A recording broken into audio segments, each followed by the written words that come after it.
Hey, how are you? Welcome back to another episode of the program. Today we're doing another solo episode, based off some topics we've been sending out in our recent newsletter. If you want to check that out, go link down below. Anyways, let's get right into it. I've been chewing on this question all week. Are you busy or just avoiding something?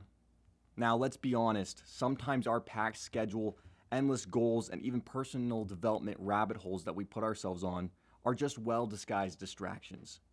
We don't want to sit with ourselves in the silence of our own mind. We don't want to feel what's actually going on underneath the surface. As Blaise Pascal once said, all of humanity's problems stem from man's inability to sit quietly in a room alone. That's interesting. Sometimes we continue to create and develop because we are looking to avoid situations that need our attention most. We're running from the things that we really should be delving into because we're bored and we're scared of the things we don't want to do. Look, growth is important, but avoidance dressed up as hustle will always leave you empty. True resilience, which we're all about, comes from being able to slow down, get still, and face what you're avoiding, not speed up and outrun it. A tall tale sign of this is when you find yourself adding more to an already busy plate. You feel like you're doing so much and yet accomplishing so little. I know I feel that way all the time, and I have to ask myself that exact question.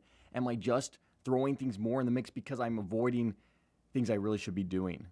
Or I'm not sure how to accomplish the things I really should be accomplishing, so I'm just making up more things for myself to do because I can't stand the silence of figuring it out. It's draining, honestly. That's why so many people quit being consistent when real hard work begins. They sign up for the idea, the concept, what they saw online or the internet because it looks nice, it looks glamorous, but when the hard stuff starts to kick in, they change their mind and they quit doing what was necessary to accomplish it. If they would have just stuck it out longer than everyone else, they may have had success. And it's when those challenges get hard that you can either choose to buckle in and tackle the hard situation or turn around, or in this case, like we've been talking about, make up something other than what you set out to accomplish to do, right? A new task, a new thing that you enjoy doing, right? Because I'm sure when you started out on that venture, that goal that you chose to do, there were parts that really sounded interesting that you enjoyed. And there's some parts, just like everything in life, that you didn't want to do and don't enjoy. And so you'll start to create new things that are the thing you like to do and avoid the one you don't. It's natural. We all do it. Find your passion is a farce, truthfully. I know you hear that all the time. Find your passion. Do what you're passionate about. But it's a farce because you'll never enjoy every aspect of what you do. It's about doing the hard enough times that you become good. And then you usually end up being passionate about that said thing because you've done it so many times. You have so many reps under the belt, you're undeniably good. And we like to do things that we're good at because it feels nice, it feels good, but you only get there by doing the hard stuff that you didn't want to do.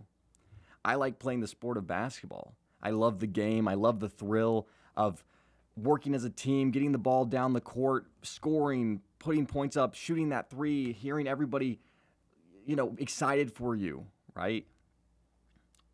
We just had the NBA draft, so that's probably why it's fresh on the mind. But it's the hours in the gym, practicing, drilling, shooting. You talk about Kobe, look into his history. He was up early morning, 4 a.m., 3 a.m., something like that.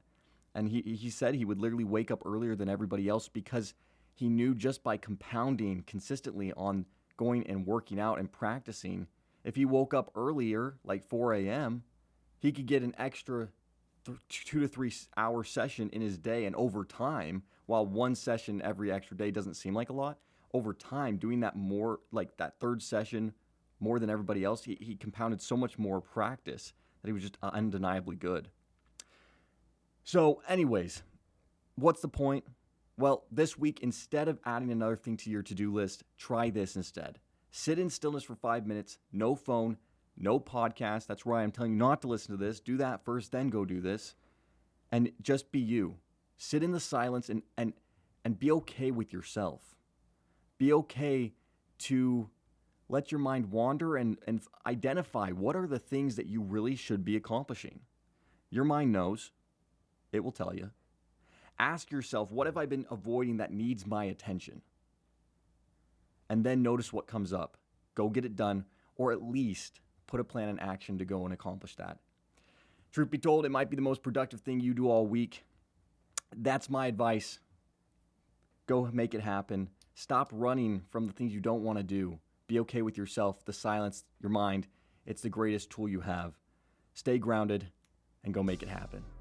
Thanks, everybody. We'll see you next time.